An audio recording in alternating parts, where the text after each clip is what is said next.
Wasn't this body's power supposed to be sealed? The last time I checked, all abilities had certainly been disabled to halt the disease's progression. Hoping it was some kind of mistake, I hurriedly checked the status of my installed combat modules. Serial number, AST000. Operating system, Atom V.23. User, Aaron Stingray. Integration rate, 69.9%. Equipped combat modules. Mestig. Cloud Spider LV.5, inactive. Tech Blade LV.5, inactive. General. Strength LV.3, inactive. Haste LV.5, inactive. Endurance LV.5, inactive. Hawkeye LV.5, inactive. Neural Booster LV.3, inactive. Cell Regenerator LV.2, inactive. Weapon Recognizer LV.4, inactive. Active Combat Modules, 0. Inactive Combat Modules, 26. Overload, 0%. As expected, none are active. Of the 26 combat modules installed in me, not a single one was active. And rightfully so, my disease was caused by nanomachine malfunction. The more I used combat modules powered by those nanomachines, the faster the disease ate away at me. Naturally, I had to power them all down. Wait, if that's the case? Horror struck me the instant I realized the truth. If none of my modules were working, then the moment I sliced through those blood fangs with my blade. Is it just the body's pure physicality, without any module assistance? Preposterous. A truly monstrous freak. Even among the genetically perfected ideal humans created by the Stingray family, this one was especially monstrous. If not for this damned disease, the protagonist would have died in Volume 2. As that thought crossed my mind, the shocked silence broke. They were screaming. The blood fangs were finally recovering from the shock of witnessing their comrades butchered before their eyes. Adaptive. No need to fear. We adapted too. Damn it, we're not scared. Damn it, Smith. Sir, we'll have our revenge. We'll strip your body of cyberware and organs, sell them, and hang the scraps at the black market entrance. Adapted. Those who successfully accepted the combat nanomachine atom and became superhumans. Naturally, adaptives gain bodily abilities dozens of times stronger than ordinary humans and can even stand against the mystics. Yet in this world, our Stingray Corporation monopolizes over 95% of nanomachine production, especially atom, which is strictly limited to chosen subjects.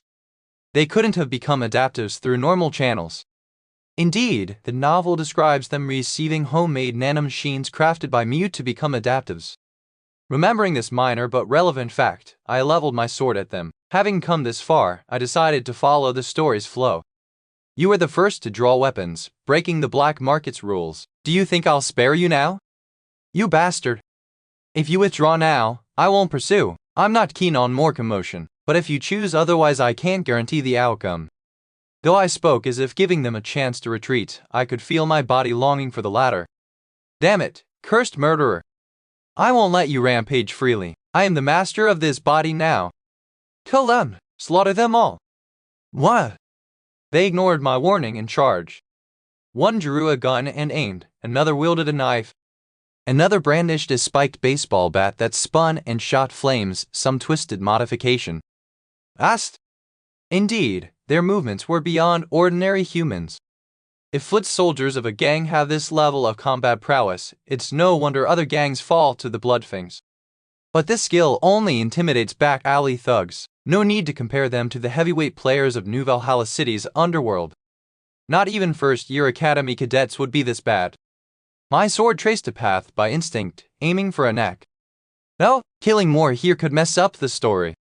Dispatching the bloodfangs is the protagonist's role, not mine. To avoid complications later, I should show just enough disparity and stop here. I forced my blade's trajectory away from necks, feeling the pull of bloodlust as I did. Instead, I severed an arm. Yah, my arm! The three who charged me screamed when they saw their dripping arm in horror. I'd only meant to nick muscle tissue, but in my first real fight, instinct overrode my control. The result was more gruesome than intended. I warned you, I can't promise the result. Ah!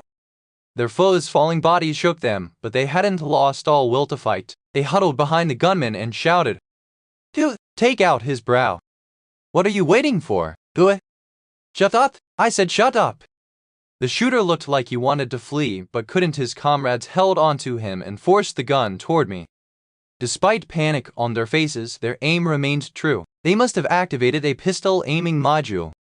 Pulling the trigger would send a bullet straight for my brow. I asked him, "Will you shoot? Troll it." Do I look like I can't shoot, you bastard?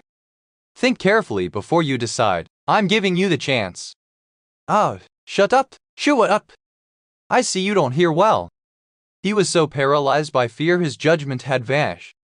That sight quelled my urge to kill somewhat. His pathetic blood wasn't worth my time. I let my blade droop and stepped forward calmly, passing by them and walking into the black market's main thoroughfare. The blood fangs neither fired nor met my gaze.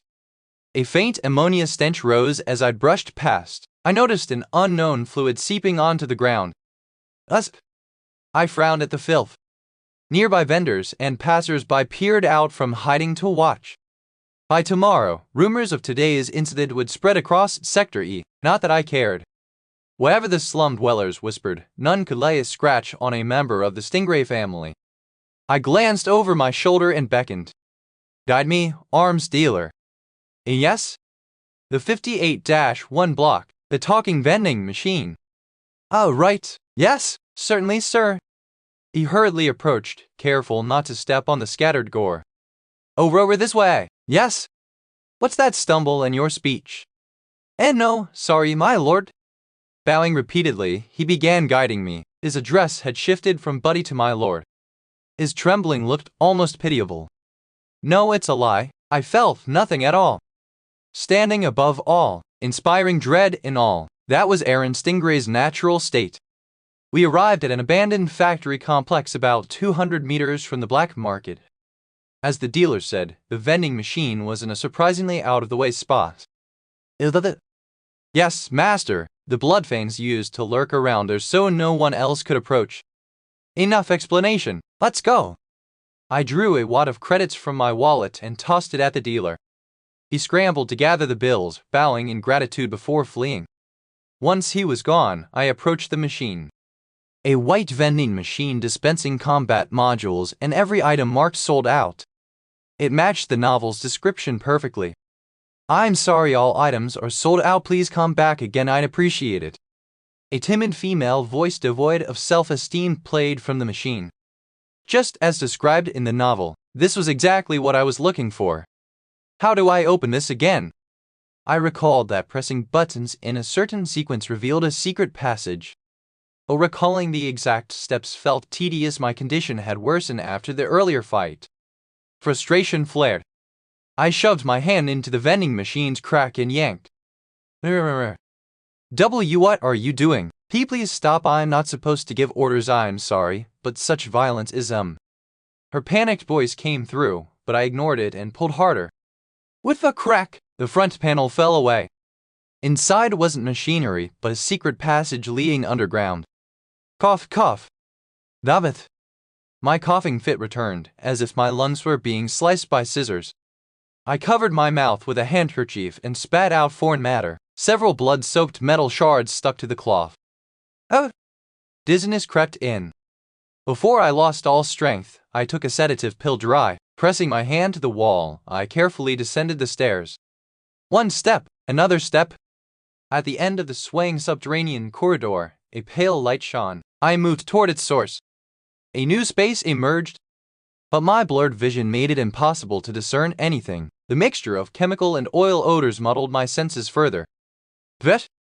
A distant collapse rang out, but I couldn't spare attention for it. The sedative felt strangely ineffective. Stumbling, I spoke toward where I sensed movement.